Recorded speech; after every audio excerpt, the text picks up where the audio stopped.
Hi guys, welcome back to the channel. Today I've got 4 replays in the Chinese Tier 10 rocket booster heavy tank, the BZ-75. Now if you do like the video, as always, don't forget to like and subscribe down below, as it really does help out the channel. And yes, the BZ-75, the pinnacle of the line, the tank that is at the end of the tech tree that a lot of people will be grinding right now because, you know, it's brand new. And it's a tank that, you know, is okay. It's an alright tank. It's not anything to shout home about, but it's also nothing to go, oh, it's absolutely terrible, because it's not.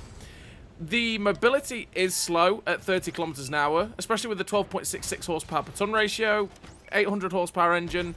You are a bit slow and sluggish to get up to 30 kilometers an hour, and generally, as you're seeing here, you tend to sit around 28 kilometers an hour without the rocket boost, which can be very slow. But you do get 6 rocket boosts in total, which burn for 10 seconds, which will get you up to that 45 kilometers an hour. Same as pretty much the whole line. In terms of the armor on this tank, it's pretty nice when you're hull down, but if you're not hull down, it can be a bit of a pain, as standard rounds don't do very well against it. Premium rounds, however, go through it quite easily. If you side scrape off of buildings, it can bounce you a lot as well, which is quite nice, but you've just got to be careful of the little side cheeks, as they can be weak spots. But the gun absolutely slaps, and for me it's been pretty damn nice. Occasionally it can be derpy, as it is a 152mm gun, but the 650 Alpha is super duper satisfying when you get to slap those rounds out. But your DPM is a little bit slow, although for the 650 Alpha tanks like the 705A, for example, has 3k, which again is not good, but it's in line with other 650s for this, discounting the tank destroyer like the 114 SP2, but that's because it's a tank destroyer, not a heavy tank, and it doesn't have the armor that this thing has. But yeah, the gun can be derpy. You've got 2.49 soft terrain resistance, 1.47 medium on terrain resistances, and 1.1 on firm, which again are why we tend to go at about 28 kilometers an hour. They can hold the tank back in terms of those resistances, so that can be pain for this vehicle, so be careful of that. You have 30 degrees a second on the turret rotation, 30 degrees a second on the hull rotation, with 29.19 degrees a second on the turret rotation, which means the turret rotation is still slower than the hull, even though we've helped it out with the crew, which can be a little bit annoying, but it's not that bad realistically. 30 degrees a second on the hull rotation is a little bit slow. If that does annoy you, you could just run clutch braking and you will turn faster. We've got 499 meters of view range, which means we can spot for ourselves fantastically. We might be able to get good assistance damage on maps like Prokhorovka, for example, or Malinovka. The maps where view range is king, you will be able to spot for yourself quite nicely with 499. We've got a 1.01 accuracy during rotation, with a 1.44 accuracy during movement with the build that I run, which 1.01 accuracy during rotation isn't great. It's actually pretty bad. Once it's starting to go over 1 with the rotation, it's not great. 1.44 accuracy during movement, though, is pretty good, especially for a 152mm gun like this. You got 0.34 accuracy at 100 meters as well, which means this gun is fairly derpy at range, as you'd expect from a 152mm gun. 2.67 second aim time means you do feel the aim time. It does take a little bit to aim this gun in, especially since the aim circle does bloom out a bit, especially if you boost with the rockets. But you have 8 degrees of gun depression, which you're seeing in this replay, which is very, very nice for the vehicle. It means, again, you are pretty damn flexible on a ridgeline, and it's very un-Soviet-esque, like tank gun depression, which is pretty nice for the BZ-75, especially since you have near enough a front-mounted turret, which means it's a bit easier to use that gun depression on a ridgeline and not overexpose your hull. But, like I say, with the hull armor, the lower plate is fat and very easy to pen, and premium rounds do like the front of this vehicle. They just seem to find ways of going in, which can be super duper frustrating to use. So you've got a 13.13 second reload with the build that I run, which is 2.9k DPM. Now, if you want to get above 3k, you could quite happily run vents, and that will get you there. But 2.9k DPM is not the best, considering a lot of tanks these days have been buffed up to 3.5k or more, which I do think is silly, really. I think that once you're getting beyond 3.5 to 4k DPM, you get into silly territory, and a lot of tanks have that now. Kind of wish it was scaled back a little bit. And this tank is definitely in the more old school way of thinking of higher alpha, pretty poor DPM, which is the way it goes. And it's got 258 penetration on the standard AP, with 319 penetration on the premium heat rounds, which 319 heat pen will go through most vehicles anyway. 258 penetration on the standard is great for just chunking through most vehicles, except for the super heavies like Mousers or Type 5s. 1,150 meters a second shell velocity on the standard AP is pretty good for an AP round.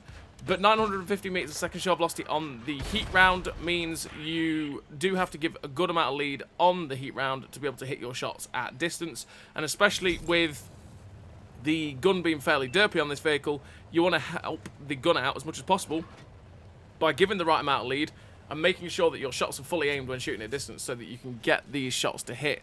Because when they do hit, 650 Alpha is delightful and it just absolutely slugs. And that's one of the things that I've really enjoyed about this vehicle, is when you get the chance to start smashing the rounds out, 650 Alpha really packs a punch. And yes, they really do feel it. And since you've got quite high module damage at 203 as well, the chance of blowing Armour and setting people on fire is actually quite high with this as well, which is always very nice for the BZ-75. But that's the statistics with the build that I run. So what do I actually run in terms of a crew and equipment on the old BZ-75? Well, I run Born Leader, Rapid Reload, Sixth Sense, Situational Awareness, Steady Aim, Snapshot, Run and Gun, the Trap Mechanic, Rapid Aim, Advanced Loader, Gun Stabilizer, Optics. Optics to be able to have that 499 meters of view range so I don't get out-spotted too easily. Gun Stabilizer to keep the accuracy during rotation and movement down as low as possible so I can get this gun working instantly. Snapshots, all that good stuff. Same with running all 3 gun perks so that I'm making the accuracy during movement, rotation, and just in general better. The Advanced Loader to help the DPM as much as possible because it is low at 2.9 to nearly 3k. And Rapid Aim to help the turret traverse because the turret traverse is slower than the tracks and that can be a bit frustrating. So I just make sure that I am going to be able to get this turret turned on target. So as you're seeing in this first game, we're up to 3.5k damage with 603 assistance damage, which is a fairly average game for the tank so far. We've got heat loaded so we can try and go through the E100. We're aiming for his top bar, and it flies true, straight through for 663. The E100 gets shut down, hoping I might get an extra shot here into that T110 E5. The Leopard gets a shot into his cupola, and just because the Leopard's trying to move up to get an extra shot, we can't quite find it. And we finished the game with 603 assistance and 4,199 damage. A fairly average game there for a tier 10 heavy tank on Heilbronn. And we finished with the 3 kills, 4.2k damage, 603 assistance, second class with that 1280 base XP. And just a fairly average game for the tank realistically. So we're on to the second replay. And the second replay we're here on this map, which is Ghost Town. And on Ghost Town, what I'm thinking of doing is boosting my way all the way to around the position on the ramps at E7. And then I can go hull down on those ramps, shoot across the open gap to the people that might go to F5. And if they push aggressively along the CD line, I can go and shoot them in the side anyway. Because, you know, DVDs are better.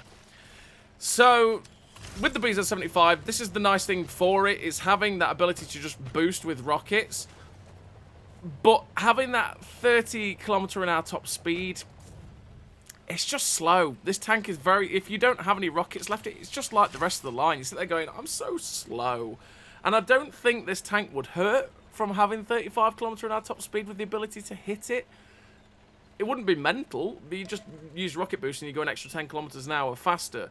But that if you use all your boosters, it is real pain, this vehicle, to keep up with the damage, especially when those games start snowballing at tier 10, which is pretty much what happened in the last game, where we were just like, please, let me get there, I want to do damage, right? And that is something that does happen a fair bit with this tank because it is so slow. And then add on top of that, obviously, your gun is derpy, and you're seeing a big problem there with the turret, just saying. Cupolas on this tank are a real pain. But, yeah, because this gun is derpy, you finally get to the action, and then you miss a shot anyway, and you sit there going, "Aw." But yeah, you see the problem with the turret there. We sat still enough on that ridgeline for that chieftain to just be able to find our cupolas. There's 2 cupolas on the top of the turret that are only about 170 to 180 millimeters of effective thickness, which means pretty much everything can pen those cupolas. So if you're hull down using all your gun depression, it's quite difficult for them to hit them, and especially when you're wiggling backwards and forwards. But they are a large hitbox for people to hit, and they will catch shots, and it is a super frustrating thing for the BZ-75. So right here, I'm thinking about boosting across this gap. Why? Memes. Also, I want to get into a better position. I'm doing nothing sat there, so I decide, okay, let's chance it. RNG, luck was with us there. We boosted with the rockets, got across the gap. The E4 shot us in the side, same as the other heavy tank. They did nothing. And we got lucky and got away with it. And we'll take that luck to the bank and back, because RNG likes to stick its middle finger right up to you every time, or half the time, I should say. So when it decides to just give it to you, the nice RNG, you take it and run. So up to 686 damage. Look for the shot into the AAT. 6750! RNG is smiling upon us today. Woo! We'll take that. So we're just waiting for the reload, looking for a shot now into this AAT-60 again, because we really want to get rid of this AAT-60 and then go after the heavy tank that's currently at C4, which I'm assuming is the IS-32 from earlier on. So we try and put a shot into the side of that AAT-60, but sadly, the shot just goes low. We're just being careful of what's going off behind us, because we did get a bit fortunate earlier on that the E4 decided to shoot the guy next to me and not me. And there we go, we find the picture shot into the engine deck of the AAT-60 and get rid of that OP Tier 9 tank destroyer. We're up to 1,838 damage, and it's like, hello, Mr. IS-32. We have caught him out straight up, put a shot through the side there of the IS-32, and we're going to side scrape off of this building to try and bounce him off our side and try and just pump the shots in. So we're just looking for that upper plate section that's as flattest as possible towards us. We put the shot into his side, tracking and penning him, and he double barrels us. That angle, he double barrels us and bounces. We see the T-57 heavies coming, so I really need to put a shot into this guy, get rid of him, and get back around this corner, because that T-57 heavy is coming. And there we go, we get detected, so he's clearly poked around the corner. So we're just going to side scrape off of this corner, wait for our reload, hopefully get a shot into his side. So I'm trying to track and pen him to stop him advancing. And sadly, he just stopped dead. And that completely caught me out. So we ended up aiming too far to the right. Visible range. We ended up leading it too far to the right. And sadly, we ended up bouncing off the front of the T-57 Heavy, because I thought he was just going to keep full sending to get a better angle at us. And he just stopped dead. And we missed. Which, sad times. So I was really hoping to get rid of that guy, but we're just going to put a shot into the 430U. Again, I was hoping to track and pen the 430U there, so it would stop him being able to advance to get a better shot at my side, or just force me into a position where I can't cover my lower plate with the side scrape like this. But we've now reloaded. I'm hoping that the T-57 Heavy might just drive out and give me a free shot, but he's not doing it.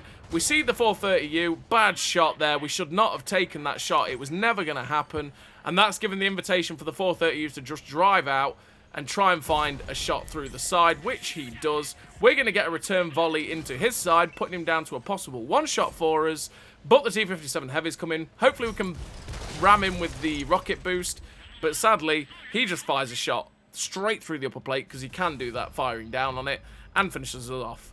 But we finished the game with a decent total there with the 5,555 damage. That is super satisfying damage numbers. 2 kills, 1,381 base XP. A pretty decent game there for the BZ-75 on Ghost Town. Showed it in its brawly aspect there, where it can be nice, but the moment people start to get around you and start to expose your lower plate, it just starts to go wrong. And added to that, they find the cupolas on top of the tank. It can be really annoying that they find those shots easily into those cupolas.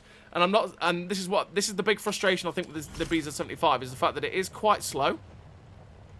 The cupolas on top are very large and very easy to hit. The gun is a bit derpy. So those three as a combination means that you're not really invulnerable while hull down, which having one weak spot when you hull down is fine, especially with the cupolas being quite slim. They aren't the easiest targets to hit, but they are fairly large. So if you're keeping wiggling, if you only had one, you could make it quite difficult to hit. But since there's 2 on the top of this turret, it can be really easy for them to just catch shots on either side of the turret, which is, yeah, frustrating. And then the fact that you are slow without the rocket boosters, meaning that when the games start to spiral, you don't keep up. And then when you do manage to get there, the gun sometimes just goes absolutely not. Although you can hit shots like that on a 268 version 5, because RNG says, yes, please. So it can be a frustrating tank. But generally with me, I've just found I've really enjoyed playing it, because I feel like I can just get this gun slugging the rounds out. The handling isn't horrific. It just occasionally decides, yeah, I'm just gonna miss the shot now, so you're screwed. Right? It just does that, which can be really annoying. And it's just the little bits of slowness that it's got, because about 35 kilometers an hour is what you'd call an average heavy tank speed, and once you're going below that, you're starting to say a tank is pretty damn slow. At 30, it is slow, and a lot of tanks that have about 30 have way better armor than this thing. But this thing is still pretty good hull down. The problem with this tank is that premium rounds are a big problem for the BZ-75. The hull armor, the upper plate, is good against standard. But as soon as premium rounds start to hit it, they just start to find the shots because of the weird angles on it that just go through the flat sections and go through it, which is really annoying. And the turret front is really well angled and is really nice. But again, if premium rounds catch the bottom section of the turret cheeks, they're about 300 effective. So if someone fires 340, 350 heat pen, or even higher, they just go through it and catch the shot right where they need it. And it's really annoying to catch those sorts of shots, especially since the tanks that probably have that kind of penetration actually have really high damage as well. Say like an E4, for example, or a VK7201K firing heat, or an E100 firing heat. You know, that sort of thing. So it can be frustrating, but it's one of those things that I can say it's decently balanced, but a little bit wouldn't go amiss to just make it a little bit nicer. But I thoroughly enjoyed playing it. You know, it's one of those. It's one of those weird ones. But there we go. So, in this third game here on Hellfire Pass, we're up to 3k damage with 88 assistance. We've managed to get a couple of shots into the 268 version 5. We've taken a couple of shots from where that AVRE was at F4, which means we're down to just over half health.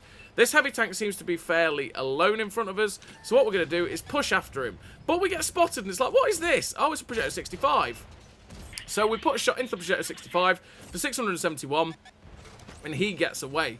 The T95E6 ricochets off our upper plate, and he is the only real help for this heavy tank. So we want to get rid of the BZ-166, which is our Tech Tree Tier 8 little brother. And we put a shot straight through the lower plate. Because like this line is very similar all the way. It's a nice thing, but the line is very similar all the way through, where they are pretty good hull down, but they can catch shots where you sit there going, oh, that's annoying. The guns are a bit derpy, but they absolutely slap. The upper plate generally ricochets a good amount of shots unless premium rounds with very high pen hit them.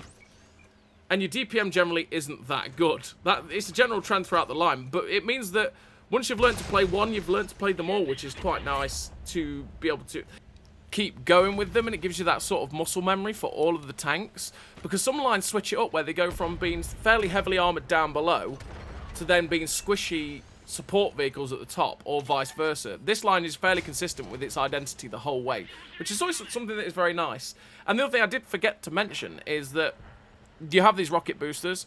If you've not seen any of the other videos or on how any of the other tanks work, if you've not seen the BZ-176, if you want to activate the rocket boosters, press left on the D-pad, as you can see with the little icon next to the rocket boost, and that will give you this speed boost you're seeing right here to get up to 45 kilometers an hour. So I want to get closer to where that Sturm Tiger is and get after the tanks that are sitting in this corner. I'm pretty sure with where my guys are, there's not really anything on my left, but that spoiler is a little bit of a mistake, because there's a medium tank. It's the Projecto 65 from earlier on. He gets a shot into my side and sets me on fire, which is something you've got to be careful of with this tank. It's the same as the entire line. If these things get shot in the back end, where the engine is, they tend to light on fire, which can be really annoying. It's a very Chinese tank thing in general, same as it's a very Soviet-esque vehicle problem in general, right? But they do like burning, and if they catch a shot in that back end, yeah, prepare to be lit up. So we get a shot there into the lower plate of the Projecto 65. Then we get a shot put at us from the right, and it's an E100. The Projecto 65 puts the shot in that tracks and penners. Thankfully, the equalizer gets shut down by the Leopard 1, because I thought, oh no, Artie's going to be killing me. But I didn't expect the Projecto to be where he is. Thankfully, he just drives out sideways on, so we'll take the kill. I didn't expect the Projecto to be still there in that corner at K5. Because of where my TD was and my medium tank, I thought if anyone's going to be there, they're going to be spotted by those guys. So I just took the fact that they had that proximity there to be able to see him. And sadly, I was wrong, and we paid for that mistake, and we lost most of our hit points. So we've lost a lot of what we have to play with. We're up to 6,000 damage with 88 assistance damage. We're closing in behind this E100. If we can put a shot into this guy, that'd be great, because it is 6'4", it is close. We see the E6 coming in, though, and we're going to side scrape off the rock, because if we can bounce him, that'd be great. So we put a shot into his side, and because we were side scraping there, and he didn't pull the trigger at the right time. He ended up bouncing off of our side, so we get away with it. Just waiting on the reload to shut this E6 down. Good night, my son. But this situation isn't looking great. There is 3 tanks currently directly in front of us. We've got me and a Leopard facing an AVRE who has just deleted the E5. And, uh-oh, I'm in danger. We see the AVRE. We need to put a big shot in to get rid of him. And clearly he's realised, I need to get this guy. Yeah, he decided I'm the one that must die, not the Leopard. Hopefully we get a reload in before he gets the shot off. But sadly, he ends up finishing us off there. And that was the end of our game. But thankfully, the team carried it through. We finished with the 4 kills, 7.9k damage, 88 assistance, the high caliber, the first class, with the 1511 base XP. A really great game there for the BZ-75. Shame we got shut down in the end, but it was one of those situations where we're going, oh boy, I'm going to die here. This is not great. Just because we made that mistake crossing the open where the Projector 65 could shoot us, which is sad times. But we're on to the 4th and final replay. Technically the best game I've had in the tank so far, although I think the last game was probably, well, it's better in terms of damage done, but the fact that we actually probably end up acing it. But there we go. We're on to the 4th replay, and we are on Fisherman's Bay. And on Fisherman's Bay, well, you know me. This position here. Why? E6, because easy shots. Straight across the JK line. Now, you have to be careful about pushing too aggressively in this position because TDs can quite easily get down to K6 and shoot you without getting spotted, which can be real pain. So be very, very careful of that as we take a hit from an IS-7. But look at the matchmaking. The matchmaking is very medium tank, heavy tank. It really is. It's just very medium tank and heavy tank, which means there's not many TDs. So we're just going to push aggressively and see what we can do. Use the good turret armor on this vehicle, hope no one catches the cupolas, and just slap the rounds out. And because of the position we've taken, we're also spotting down the 6, 7, 8 line as well, which means we're getting assistance for it. So we spot the IS-7, we got a lot of assistance on that guy. We put a shot straight through the side of the E100. You saw a bit of a problem with the AP round a minute ago when we shot at the lower plate of the E100 as we ricocheted, and that's because of the angle it was at. It was too steeply angled, and so we ricocheted. We poke around the corner to see if we can find the IS-7 or get a shot at the 2 tanks that are directly in front of us, and we find a Rogel Dawn at the back of the map. So we go for a shot into the lower plate, but because of the angle it was at again, we hit really quite low down on that lower plate, which is not what you want to do on the Rogel Dawn, and we ricocheted, because you want to hit the highest point of the little jutted out lower plate section on the Rogel Dawn, and that's where you'll pen it, or go for the cupolas. So we find a shot into the side of the Kampfpanzer 07PE there. We're up to 1959 damage, and if I really want to, I want to get rid of that guy if I can. Same as the Centurion AVRE. Oh, hi Ivo. We're going to put a shot into the side of the AVRE there. We're up to 2.5k damage with 1404 assistance damage. And again, we really want to get rid of the AVRE. Why? Because if the AVRE just pokes over and puts a shot into our lower plate, well, you know what an AVRE does. It deletes all of the hit points, and that's not that great. And also, he just doesn't need penance to do 500 damage anyway. So the AVRE is gone. We're now looking for a shot into the Kampfpanzer 07, but we're being very mindful of the IS-7 and the Rogel Dawn at the back, as we don't want to poke out too far, because the Rogel Dawn could quite easily just go, now I'm going to pen that now. So we've been very, very careful. We put a shot towards the IS-7. Sadly, it missed. But the IS-7 gets shut down, so we don't have to worry about that anymore. CS-59 appears directly in front of us, so we're going to take the opportunity to put a shot straight through the drive wheel there that tracks and pens the guy. And we're up to 3.9k damage with 1715 assistance. We're not seeing the Rogel Dawn right now, so I'm just thinking that the Rogel Dawn's possibly behind the ridgeline, so we can't get any shots at us. Lovely shot there into the G-Saw, putting us onto 4.5k damage. That was well led there to shut down that British Tier 9 light tank. And there's the Rogel Dawn. He gets lit up at the back of the map. And we're just going to go for the shot into the cupolas. Can we hit that? Oh yeah, that's beautiful. 637 straight through the Rogel Dawn's cupolas, which is nice RNG there, but also pretty good aim. And the CS-59 front gets shut down as well. So while the Rogel Dawn looks like he's pulled back behind the ridge, we're going to take the opportunity to poke round, put a shot through the cupola of the Kampfpanzer 07 there, and he gets finished off by the Centurion AVRE. Because if the Kampfpanzer 07 is hull down, that cupola is what you want to shoot. Now, obviously, with the Kampfpanzer, if it's running the Yeti skin, you can't actually see that cupola, which is a bit of a pain. So we go for the shot into the 5120 there, but sadly he gets destroyed. Looking for a possible shot into the T249 black here if he gives it to me. But there's also a CS63, so I decided, okay, you know what? I'm going to ignore the T249 black. Oh, love tap! Get out of here, Mr. Vigilante. We missed a shot on the CS59 on the move. Sorry, the CS63. But the CS63 is now actually charging towards us, which is great. We put a shot into him on the move for 607. We actually slowed ourselves right down, even though we were rocket boosting there, to make sure we had the smallest aim circle possible so that we could hit that. We're up to 6.3k damage with 1715 assistance, and this is where the rocket boosts are lovely. We've still got a load of them because we got to that position early and we didn't really move from it, which means we're able to get to this Rogal Dawn quite quickly. Gonna aim for that lower plate. Like I say, you want to aim for that top point of that jutted out section to make sure you're gonna pen it.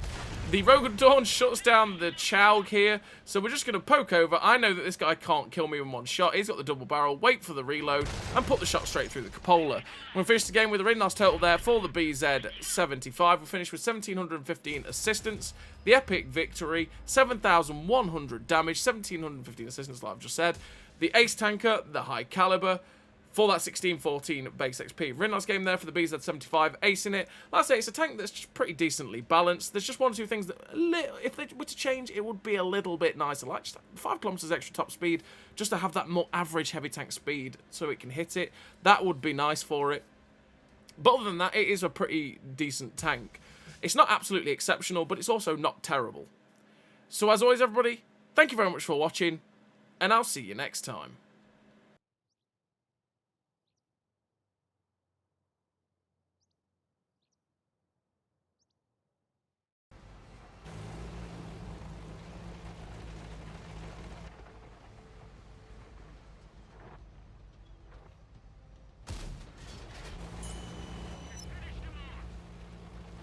A great success!